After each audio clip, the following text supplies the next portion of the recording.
Hi, everyone. Woo-hoo. Welcome to the Win with Heather Havenwood. Thank you so much for being here. Thank you for subscribing. You can find me on iTunes. You can find me on Roku, iHeart, Spotify, SoundCloud, Google Play, all kinds of fun places. And of course, YouTube and heatherhavenwood.com. So, all right, everyone. When I hear from my clients, my customers, people that are on social media, they're constantly talking about, I don't like selling. So great. So welcome today. You're going to be listening to a guy who basically says, don't sell, which is kind of fun. I love that. So let me introduce you to my next guest. It's Brian J. Greenberg, AKA the salesman who doesn't sell. I know, right? You're super excited. He has a book out called The Salesman Who Doesn't Sell. He's also a founded businessman in e-commerce, marketing, and financial services. He has generated over $50 million in revenue from his businesses and collected over 10,000 reviews and testimonials from customers. Brian is the founder and president of the True Blue Life Insurance, whose mission is to be transparent, honest, and helpful to their customers without ever begging or pushing them. I know, excited, right? I know you are. Brian also runs e-commerce websites at Touch Free Concepts and Wholesale Janitor Supply.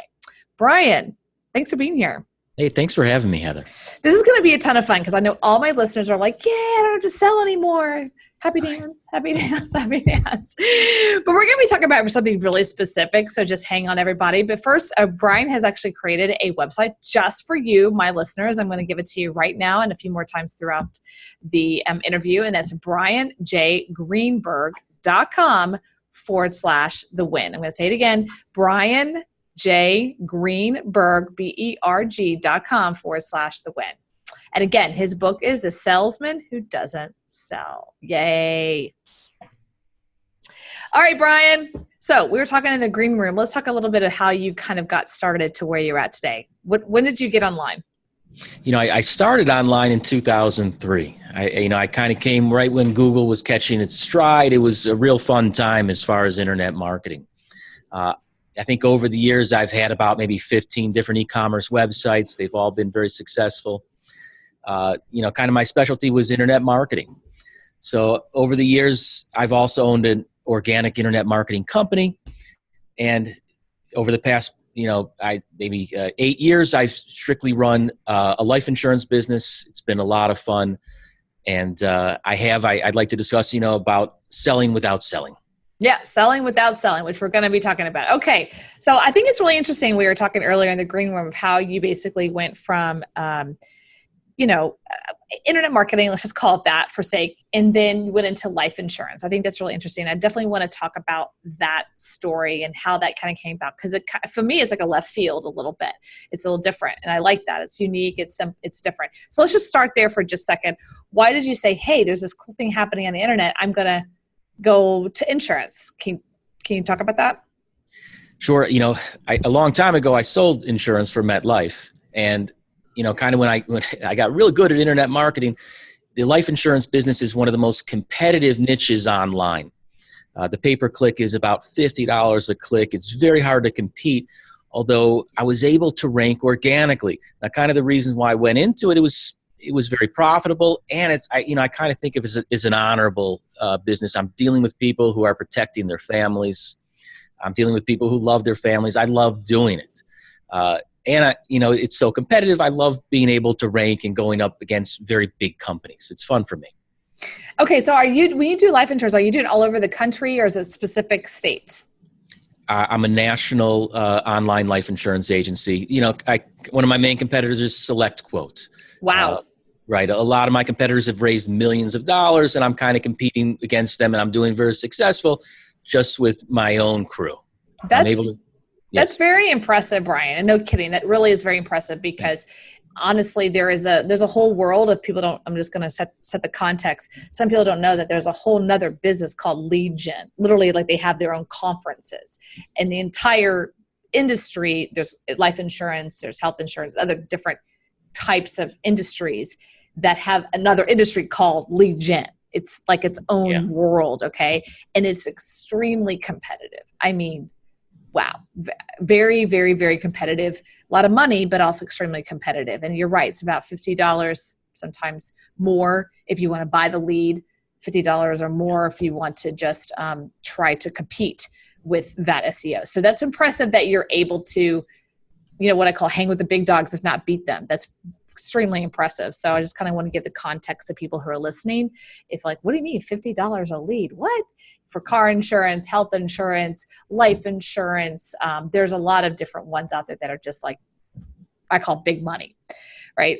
Okay, so, but you've been able to break it. You've been able to beat the big boys. So let's talk about kind of that strategy. We're going to talk about that strategy today and how you beating the big boys in such a very competitive market, how you can take that strategy and maybe help people who are listening in their business. So let's just go there. What is that strategy? Well, you're right. A lot of my competitors are lead generators. They'll get the customer's information and they'll sell it. And you're right, for about $50. What I found is if I handle the lead myself, I can make $150 a lead, if not more. All right. So I've taken it that route. And I've separated myself from my competitors by a few different things.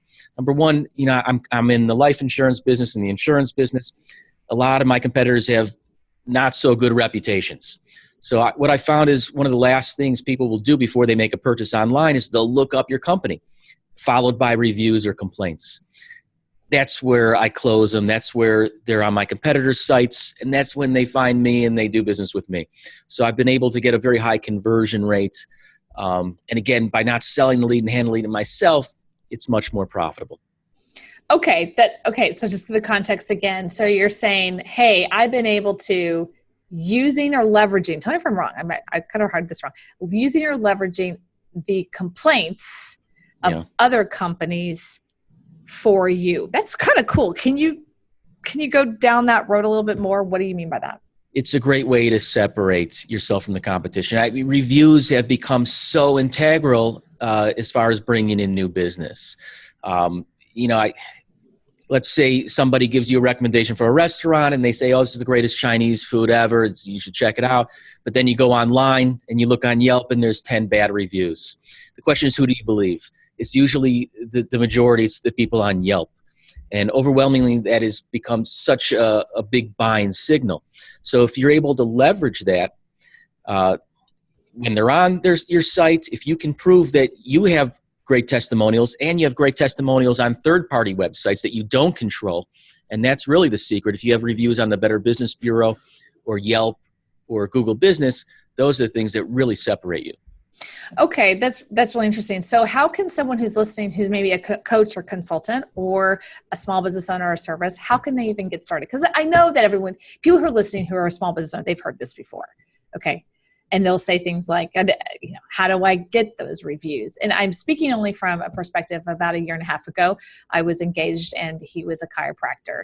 And I can't tell you how many times we tried to get more reviews on Yelp and Google, and it was just this dismal result. So I'm really asking, no kidding, how do you do that? I think people have these huge roadblocks that they don't want to ask for reviews. They think it's a form of bragging, right, or showing off. So there's a specific time when to ask for a review, and don't let this opportunity pass. When you're done delivering your service, you simply ask, are you satisfied? Are you happy? And at that point, if they say yes, then you say, oh, wonderful, can you provide a review? Now, don't make it difficult on them. After they agree, you have a commitment, and then use email. Get it off your plate. I use ActiveCampaign. I send an email that brings them directly to my site to leave a review. I use stars. I use comments. When I post it on my website, I use the person's real name, unless they want to change it. By default, it's their name. It's their city. It's their state. Also, the exact product they bought. Now, the more specific, the better. It burdens me when I see companies that have testimonials with very little information, especially no date. So make sure you ask. I also think it's really important to collect it yourself and make sure that they're satisfied on your site, and then send them a link to give you a review on third-party sites such as Google Business. Send them the direct link right to the page where they can submit a review. Okay, this is great. I'm going to break this down a little bit. So I heard a couple steps. I'm going to repeat it back for people. So some people don't know what ActiveCampaign is. Can you describe what that is? It's an email marketing software similar to Constant Contact or MailChimp. You can set up automations. You set it up one time. You can import the customers in there, and it sends an email drip. So we send an email like on the 3rd day, and then if they don't reply back with a review, we send it to them on the 7th day, and then the 10th day, and then the 14th day. So we're giving them multiple ways to do that. Then if they give me a 5-star review, our database handles it. It sends them another email with the actual comment that they left, so it's very easy for them, with a link right to the submit review page on the Better Business Bureau and Google Business. With that, I got hundreds of reviews, all 5-star reviews. I'm only contacting customers that are happy to leave reviews on these third-party websites. And Okay. I found my conversion rates are so much higher because of it. Okay, so just give you a step-by-step process, and again, because I just want to make sure people get it, right? I just want to make sure they get it. All right, so set them up on ActiveCampaign. You close the sale, you deliver the product, and then from there, you set them on ActiveCampaign. But do you send them to the Google Plus or Yelp page directly, or is there a step in between where they give an option to basically create the review and you either make sure there's enough information or maybe coach them through it? I don't mean that in a negative way, like coach them, like tell them what to do, but maybe say, hey, would you mind expanding on something? Is there a step in between that, or do you just trust that they're going to know how to do it and put it on to Yelp or Google? First, I collect it myself that I control. All right. Okay. So first, I have them use my own internal system. I don't want to send people out to Google Business or Yelp or Better Business Bureau, and I don't know if they're 100% satisfied. Right. I don't want to do that. Don't do that. So only give those people links to these third-party websites if they've already given you a 5-star review. Now, I do require comments. I think it's very worth it. I also require them to leave a certain amount of characters in the review. So they have to leave 50 characters. If they don't leave 50 characters, they get a pop-up and it says, please include some more information. The comments are so valuable. And then with the 5-star review, then I email them again with their actual comment. So they can just copy and paste it in there. They only have to think about it once, really.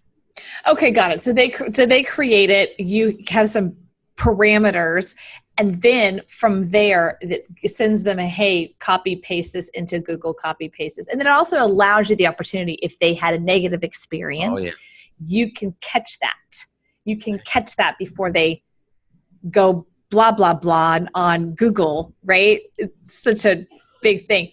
Can you talk about how do you get consistent reviews? I know that in my experience, myself, another client that I work with that's a service provider, and then also the chiropractor, we were having a hard time what I call getting consistent reviews, the timestamp. It was like all of a sudden we'd get 5 or 10 and then nothing, or we get 5 and then we get nothing. It was just kind of this blank space. I see that a lot with restaurants too. You see, oh, these are great reviews, but oh, those were done in 2016 or something. I see a lot of people where they'll have a big internal company push to get reviews. And then it's just not a natural thing for people to ask for reviews, either if you're a business owner or your employees. One thing I've done to make it consistent is I bonus my employees when they get reviews. So I've done that consistently. Look, I know the value of a review. I don't think many people know it. So if I get a review on my own website that's internal, that I control, I still value it about $100. So I know how much I can pay an employee. If I get a review on a third-party website such as Yelp or Google or the Better Business Bureau, I value that at about $250. Not only that, it stays up for years. So each additional year, it's about $50. So once you can put a monetary amount on the reviews, I think it changes the whole concept. And then absolutely tie it towards the bonuses. Yeah. On a monthly basis, I do it as well. That'll keep things consistent. Interesting. Okay. That's really hot, by the way. I love that. So, okay, let me ask you a question, because I'm sure someone's listening from a technology standpoint. Is ActiveCampaign, is it already set up that you can enter your, does it already have the review system set up? And the reason I ask that is because I'm working with a lawyer right now, and we are using a third-party company, I do not remember the name of it, that kind of does that, sends, hey, would you like to send a review? It captures it and then sends them to Google, but it's like a third party. I didn't know ActiveCampaign did that. Does that something that internally ActiveCampaign does? You're right. There is a lot of third-party review softwares. The third-party review software like Trustpilot or Incomi didn't really work for me because I want to get 2 reviews. I want to get a review on my company and my service, and then I also want to get a review for the product. All right. So for that, I had to do something custom. It's not, I know it sounds difficult to program a custom solution. It's not. I recommend everyone go on to a freelancer website like Upwork, and you can post a project. You only pay for the project when you're done, and you actually review the freelancer. So I use ActiveCampaign to send out the review email, but from that email, they go to my website, to a site that I control that I built. Wasn't terribly expensive, about $1,000. You can build your own review system. If you don't need to review products, these third-party review sites, e-commerce, a lot of them come with these products. So it's just a matter of sending the follow-up email usually to to get reviews on those third-party websites. So for a coach and consultant listening, where would you suggest that they put reviews? Obviously, they're not a coach and consultant, so a restaurant sounds odd. I'm sorry, Yelp sounds odd, because a restaurant, obviously Yelp, or a spa, or, like a local business, but a coach and consultant, Brian, where would I start to get my reviews? I think Yelp is actually a good place. Really? Okay. Yeah, I'm proven wrong. That's great. If I was looking for a consultant, I would go on Yelp because I'm looking for reviews. I think anytime before you're about to close a client, they're going to look you up and find out the reviews and the complaints. So Google Business is a great place. Yelp is a great place. The Better Business Bureau. All these places give accountability, and it gives some sort of recourse to customers if things don't go well. It's just that level of trust that you're building up. Not only that, when you get these reviews on third-party sites, you benefit from something called barnacle SEO.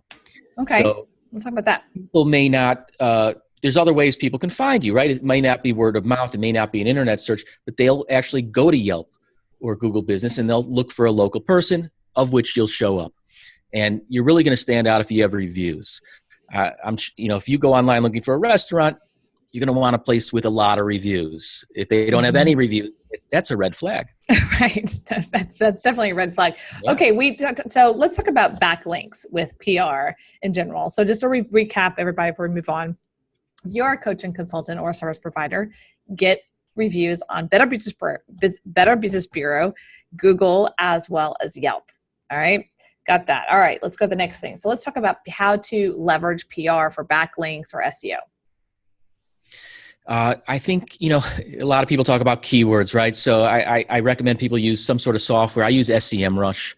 A lot of people use Ahrefs. Find out the keywords. So, life coach, business coach, whatever it is, you want to show up on those Google searches. How to do that, the number one ranking signal is still links. How to get links back to your website. It's important to pose yourself as an expert. Me personally, I wrote a book and I use that for marketing purposes. And I constantly write articles and I do PR releases.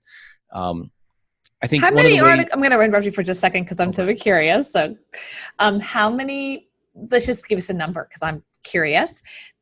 So how many articles are you doing on a week or monthly basis and press releases currently? I do about 6 articles a month. That's great. Wow. That's awesome. Okay. It is a lot of work. I've actually, it's okay to outsource some of the writing. It's just very important that if it's your voice on it, you have to edit it and make sure you have, use the I pronoun. All these places, they want your own experience. So use your own personal examples. When I write an article, I use something for headlines. Anywhere you submit an article, the headline is so important. I use headlines.sharethrough.com. Okay, repeat that. Hold on, that's good. Say that again. Headlines.sharethrough.com. And it's a headline creator, but it's free. I don't know why it's free. It's that good.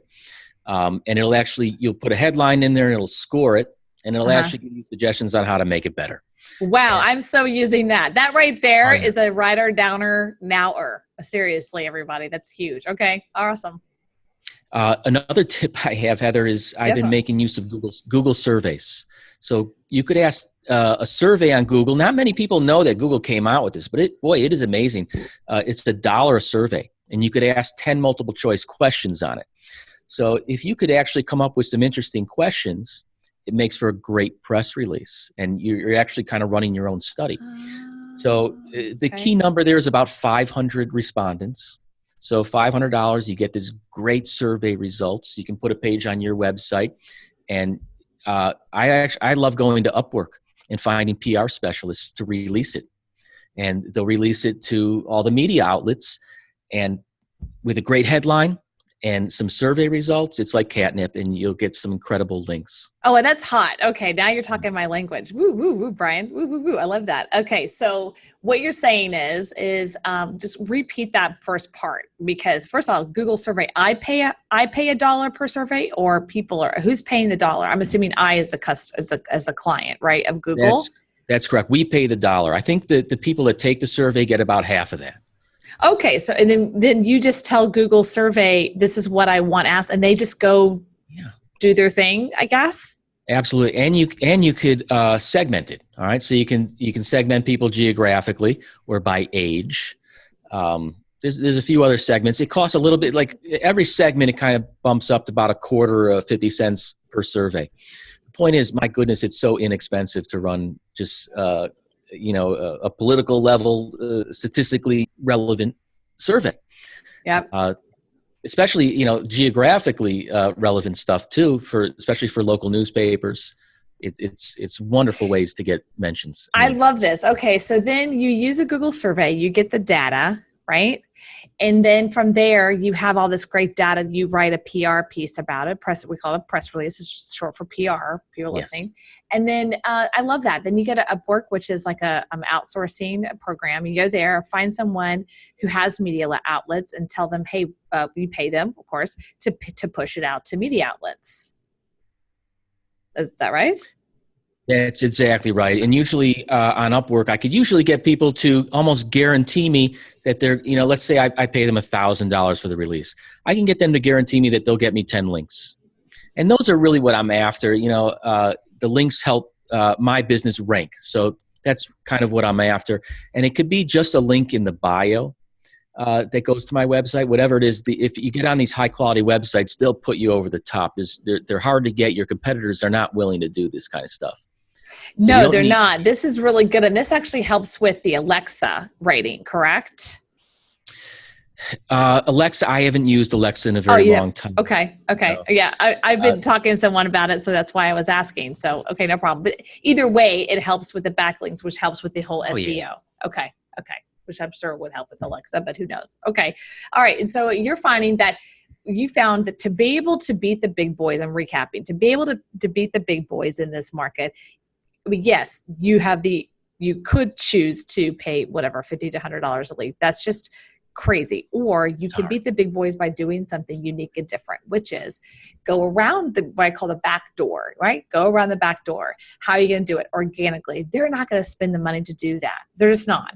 Not because they don't have the money. It's just because, I don't know, they're kind of lazy. They'd rather just do a lead and then You're doing more of an organic, long-term play, as we call it, but it's the foundation is way more powerful on a long-term level.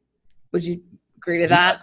Well, you said long-term, right? So if I stop marketing right now, I'm still going to be getting leads for a couple of years. Now, if you stop buying leads or pay-per-click and you stop spending, you're done. You're out. So these are assets. These are assets that pay dividends. That's huge. It's a long-term game, but it's worth it. Yeah. It's a long-term game. It's like a annuity. Yes, exactly. All right, let's talk about backlinks a little bit, if you don't mind. Do you use Amazon at all? Do you find that is a quality backlink, or YouTube, meaning if you to create a book or a PDF or to Kindle? Are you using like big companies like that at all for backlinks, or is it more about the multiple backlinks across that's better? It's about the multiple backlinks. Okay. A link from a YouTube channel is not going to help you so much. They put no follow tags on, but more than that, it's going to help you a little bit, but not too much. You want to get links from industry blogs. There's tools out there that you can get into for free, like SEMrush. You want to look at places that have domain scores. I think you mentioned Alexa. Domain scores, trust scores. These are the things you want to be looking at. SEMrush also has a statistic where it shows you how much traffic you get and what the value of the traffic is.